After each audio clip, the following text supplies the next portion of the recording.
This is the Fifth Estate winning headlines, your media police post. In this segment, we summarize some of the headlines that you might have missed this morning. But we also take a look at the political pieces that we call cartoons in this country. Today is the 6th of March 2019, and I am 2J. I am 2M. And I am Miss K, your host. Again, in case you missed it, this is Winning Headlines. Let's take a look at today's headlines. The Standard, ROTICH's 12-hour ordeal with graft detectives. The Star, Prophet Owor took over Saitoti property. And finally, Daily Nation, why ROTICH is walking a tight rope. I feel like I went back in time. Yes. The headlines didn't change. At all. The Star is still on Prophet Owor, and we're still on the dam story. Yeah. So maybe to shake things up, we can talk about the JKIA story, maybe just to start, even though it's not a headline. Yeah, it was KAA workers went on strike today. Well, it seems pretty normal for people to go on strike. It's also within their rights. Yes. But what caught my eye is these guys in batons, GSU, going into an international airport, JKIA, right? And you're chasing people across the garden. Yeah. Like, that stuff only it's happens. embarrassing. It happens in a banana republic. Yeah. I thought it was somewhere in Central Africa. Well, I watching think you have to, even as the police, everyone, law enforcement, you have to be careful what you do and the force you meet out in this era of social media. Anybody can whip out their phone and start taking a video, and it did not look good. No, it didn't. Did not look good when you're seeing. You come off an international flight and you come and you just see people being chased with Imagine, how does that look? A guy is running after someone and they've crossed the arrivals to departures and someone is hitting them. I mean, this is stuff that happens in funny republics. Yeah. You know? But also we have to bear in mind that in all matters, even if you take it to a court, and I like referring back to the law that I am grounded in, there's a force that you meet out that's that is commensurate to whatever it is you're going to break down. Yes. So if you had a violent and aggressive strike, then you can meet out excessive force. Yes. But if you meet out more force than what you have, then you have a situation where you come off looking bad and the people look like they've been victimized. Right. And again, as we were discussing, sometimes when the police is too excessive and the force they use is too excessive, and of course this force, knowing that they are domiciled within the executive, appears like a disintegration of the covenant, the unwritten covenant we have between ourselves and the sovereign. One where we hand over our rights to him for protection, and we hope that he will secure and protect us against even ourselves. Here people behave like we are the first ones to strike in an airport. This stuff happens in Heathrow all the time. It also happens in Nairobi. It's not the first time that we've had a strike. It happens in Germany. It happens in America. Do you see policemen running after people in airports? Only if, as Ms. K is saying, they are met with violence or excessive. I saw someone hitting. So it has to be commensurate. Whatever it is you meet out, it has to be balanced. Someone was hitting a suitcase. Well, let's not get into the details. You never know. It might be tomorrow's headline. It could be tomorrow's headline. All right. So let's get back to today's headline. That may be tomorrow's headline, but we had to mention it since it happened later today. Yeah. ROTICH, Prophet Owor, ROTICH again. What do we start with? Right. Can we combine the ROTICH? Yeah, the Daily stories? Nation and the Standard. I would agree. Right. Okay. I think they speak to the same. They speak to the same thing. Why ROTICH is walking a tightrope, ROTICH's 12-hour ordeal with graft detectives. Yeah. I'm beginning more and more to be convinced of 2M's thing, that the DCI and the EACC have no business telling us or sharing all this information so freely. Yes. This guy literally just left the DCI holding room or whatever, and already we know the whole story. Let me tell you. And also the interview was not complete. In fact, I think one of the dailies reported that his lawyer had requested, when it got pretty late, that can we continue tomorrow? Yeah. And they said, yeah, sure, we'll continue tomorrow. So it's let me tell you. too much. You're holding a DCI for more than 12 hours. That is tantamount. Sorry, what did I say? A DCI. Sorry, DCI. You're holding a CS for more than 12 hours. Yes. That to me is tantamount to being detained. Is it really? Yes. I think preemptive. And or it's a game of prisoner's dilemma. Either DCI knows something that we don't, and therefore they are forcing him to say something or to snitch on someone. Before you get into that speculative theory, I will bring back our audience to our criteria. And we have a 3-part criteria that we use to break down the headlines for you. We ask ourselves 3 questions. Is the headline topical, or is it speculative? Is it repetitive, or is it groundbreaking? And finally, is it thoughtful or intellectually lazy? Yes. Now, you're heading deep into speculative waters. And that has been my opinion all through with these stories. I feel like this is premature publicity. Let me tell you, Uhuru has washed his hands. Washing his hands is okay. Let the investigations happen, but let's not make any public comments before we do 3 things. Do you know the last time? 3 things. Wait, you hear my 3 things. Then you can't argue against me. Okay. 1, these guys have said clearly an investigation is ongoing. Fine and good. 2, make clear the allegations that you are asserting. Tell me exactly what we are prosecuting. I don't think that has not been made clear. I don't know what the allegation is. And I agree. I really don't know. Let her make number and then 3. Finally, institute a case in the court. After you have investigated, you have gotten the evidence, and you're clear on what it is we are alleging here. Yes. Take them to court. Do you know the last time? Then comment. The last time a CS or CSs were questioned, they were actually questioned by EACC. There's a time Uhuru went before Parliament and he read a list of CSs that were deemed to be corrupt. Right? Then these guys stepped aside from office. Resigned. Right? Yes. To make way for investigation. Yes. And that was quite an intense process. This thing is happening again. My view is... Are you saying that ROTICH should step aside? I'm not saying he should. I am saying he is being made to look like he should or he will. And this is my biggest problem right now. Prof was telling us earlier that he's under the suspicion that the media is running the country right now. And I am beginning to agree. But someone is feeding the misinformation. When you have headlines like this that are so speculative, that are trying to suggest things to the public, yet there's no shred of evidence or fact or backing up. Or the evidence has not been presented. And I agree, fine, we have to take it to court. But let me make it clear what the allegation is, because at this point, I don't know whether ROTICH is a suspect or a witness. Or maybe an accomplice. I really don't know. Yeah. The other thing I have noticed in relation to this story is that the DCI knows something that we don't know. Yes. And I feel like he's also playing games with us, because he'll throw us a little bit, he'll tell us ROTICH's entire schedule yesterday in those 12 hours, but he won't tell us what he knows and why he's probing. Until, for me, I'll go back to let them, this is very premature, until we're clear on exactly what is happening here. They shouldn't make comments for this reason. Yes. They expose themselves. Fantastic. Both the media and DCI expose themselves to future suits for this reason. If at all you have painted me in a negative light, you have stated that I am implied or possibly have actually committed a crime, a corrupt I'm a corrupt individual, then you subsequently take me to court, and that case is thrown out, either for lack of evidence or for inability to prove that fact. I will come back quickly. I will come back and use these headlines as evidence, my proof to sue you. Yes. So what they are doing, I feel, you have finished. Is not proper. They should investigate completely, then give us all the facts. Facts that can be backed up in future cases. Because currently the facts we are working with is what we have received from Treasury themselves. As a statement. So, for example, in the Standard, they say that ROTICH was asked to explain how money was released to the Italian firm before the projects commenced. And that he was also asked why Treasury went against the advice of the AG.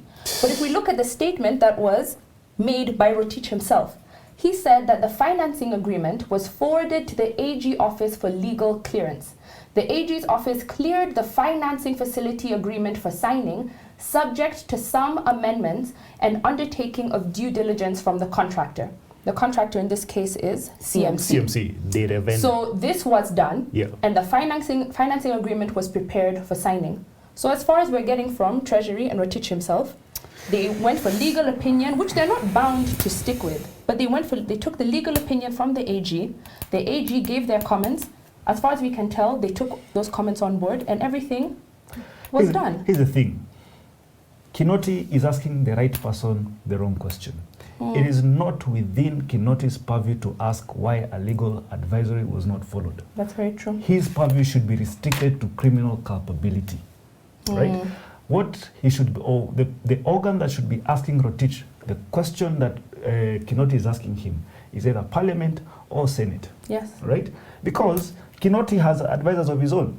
He will do financial advisory, and even if the AG gives him a legal advisory, yes, it is important to have one because you're using exchequer money. You're using taxpayers' money for contracts. Yeah. Yes. But then, right, you should not be asking certain questions that do not are not related to your work. Yeah. KINOTI is not a project manager. He's not a project manager. Why is he asking the question? Oh, All right, okay, so back to our headlines. What Yes. do we say? Topical, speculative, repetitive, groundbreaking? repetitive, thoughtful. yes. Repetitive, Still. definitely. But it's a new version of the story which is still playing out. Today I'd like us to not be so rough. I think I could pick The Nation as Yes. a better headline Yes. than The standard. Yeah. Yes, Yeah. I would agree with that. It's possibly pointing to a new replacement. Ooh. Do you want to go there? No, I don't want to go there. I don't want to go there. But then, Besides, Friday is not yet here. Let's also not lie. It This is true, looks that's like what they say. a purge is coming. It's coming. Right. All right, so I think we can trash the standard. Right? We will keep- trash this, yes. And keep this. Let's the look at it Daily Nation. against this. All right. Just keep it in the parking bay. The Star, Prophet Award took over Saitoti's property. This is the exact same headline. Why are these guys so much on the Prophet? They like sensational news. I think we have come to that conclusion. Did nothing new happen between yesterday and the today? murder, the magistrate murder, Yes. then Prophet Award, and we're still on Prophet Award, regardless of all What we damn say. things going on. Yeah. I don't think there's anything new in this story. I think it's just plain lazy.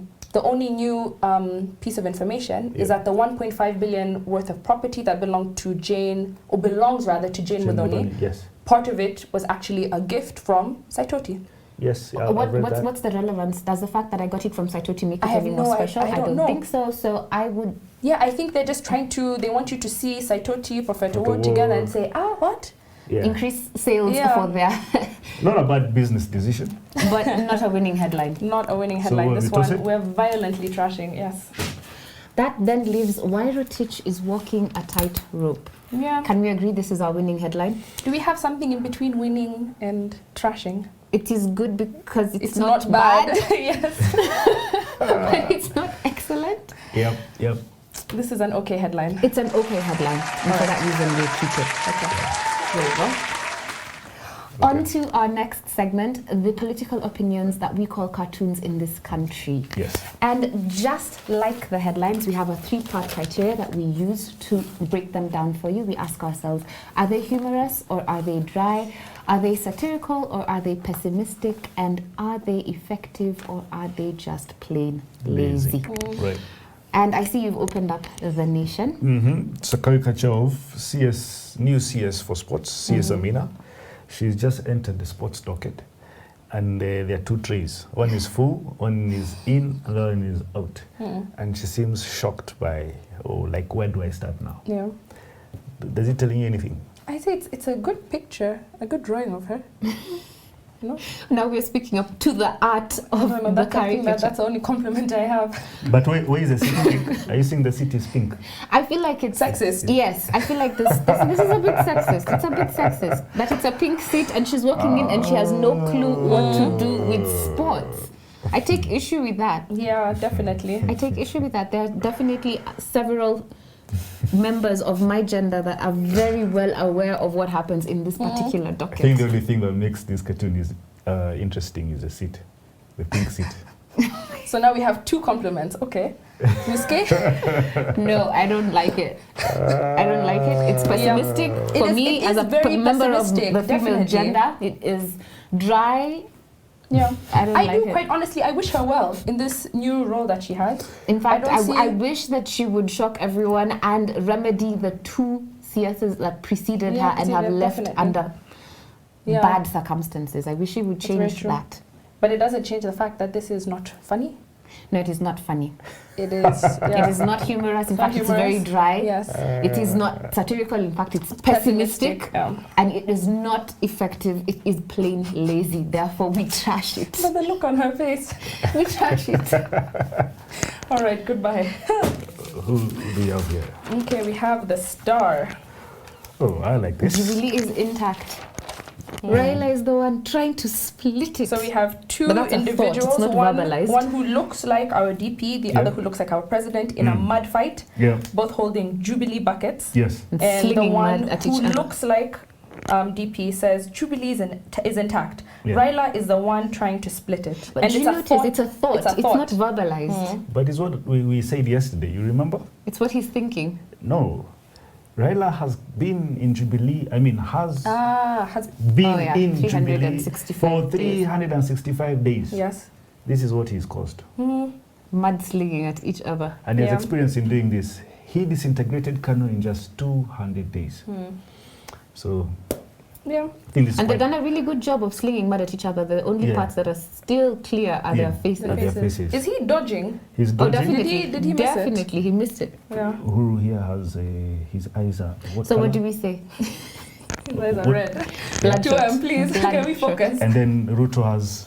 He's crying. His signature.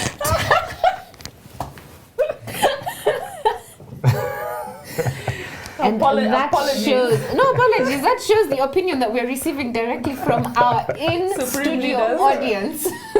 They are violently opposed to that perception. What do we think of this cartoon? I like it. I think you can't lie, it's a bit funny. It is a bit funny, I just think it's a bit lazy. It is lazy. It's humorous, but it's pessimistic. And it is... lazy. Okay, let's see what else. We've already trashed one. Okay, so let's keep this in the packing bay. Let's see what else is out there. All right. Today from the Standard. Oh no. Boy, this one. First of all, this cartoon looks like it was drawn in 1994. We can't tell. This is terrible. It could have been at any point. Do you know the name of this guy? That was Gado today. Yeah, he's not there. Gado's not there. Gado's missing. Okay, so what do we have? Corruption. The snake of corruption. And it's sucking the life, squeezing the life out of Kenya. And poor guy. So lazy. So pessimistic. So lazy. All right. And that shows our opinion. I think that leaves us with a star. So are we going to have another cartoon that is not bad, but is not good? Therefore, it stays with the headline? Guys, we have standards. I agree, we have standards, but we've already kind of gone below our standards for the headline. The only reason we might as well finish this episode on one accord. I don't want us to give it just because it's not bad. We have had a recycled news day. We can say there's no winning cartoon. We can. Okay, fine then. Unfortunately, there is no winning cartoon today. So we trash it. We trash it. Yes. One winning headline, no winning cartoon. I think we were also supposed to give honorable mention today to the young lady who was the sign language interpreter. Oh, yes, fantastic. Next to our honorable president yesterday at the devolution conference. Yeah. I think we're going to have a clip up for you guys, but I think the video has done the rounds. It has on social media, and it has gotten the positive review that it required. Whoever you are, well done. You really got your message across. Fantastic. Yeah. And on that note, this is Winning Headlines. See you tomorrow.